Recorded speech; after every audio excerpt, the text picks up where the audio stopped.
আসসালামু আলাইকুম মাছ চাষি ভাই বন্ধুরা, দেশ এবং দেশের বাইরে থেকে যে যেখান থেকে আমার এই ভিডিওটি দেখতে পাচ্ছেন, ভিডিওটি ভালো লাগলে একটি সাবস্ক্রাইব করে রাখবেন পরবর্তী নতুন ভিডিও দেখার জন্য। আজকে আমি আলোচনা করব 2025 সালের নতুন বছরের 28 দিন হরমোন কমপ্লিট করা হাইব্রিড মনোসেক্স তেলাপিয়া মাছের পোনা সম্পর্কে। যে দেখেন পোনা কীভাবে উৎপাদন করা হয়। আমরা মূলত 28 দিন হরমোন কমপ্লিট করে তারপরে মাছের পোনা বিভিন্ন জেলায় বিক্রয় করে থাকি।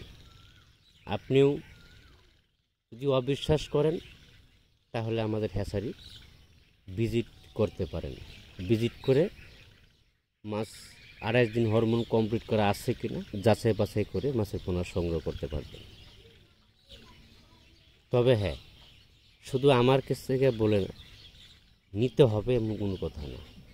আপনি যে কোনো হ্যাচারি থেকে মাছের পোনা সংগ্রহ করার সময় বিশেষ করে তেলাপিয়াটা 28 দিন পূর্ণ হরমোন কমপ্লিট করা আছে কিনা এই বিষয়ে একটু যাচাই বাছাই করে মাছের পোনাটা সংগ্রহ করার চেষ্টা করবেন।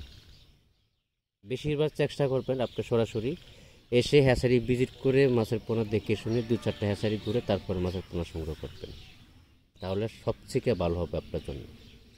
তাহলে প্রতারকের কোনো চান্স থাকবে না। এখানে আপনি বিভিন্ন জেলায় বৈশাখ ফোন দেন, আপনাকে মাছ ঠিকই দেয়, কিন্তু ভালো দিচ্ছে না খারাপ দিচ্ছে, 28 দিনের হরমোন কমপ্লিট করা দিচ্ছে নাকি লোকালটা দিচ্ছে আপনি নিজেও বুঝতে পারেন না। যদিও মাছ দেয়, ভালোটা দেয়, মাছ কম দিয়ে দেয়, সাইজে ছোট দেয়, একদিক দিয়ে না একদিক দিয়ে একটু সমস্যা করেই। মাছের ব্যবসা আসলে একটু চিটিংবাজি চলে, এটি করে যে ভালো মন মানসিকতা, তার ভিতরে কোনো খারাপ কোনো বা কেউ খারাপ দিবার চেষ্টা করবে না।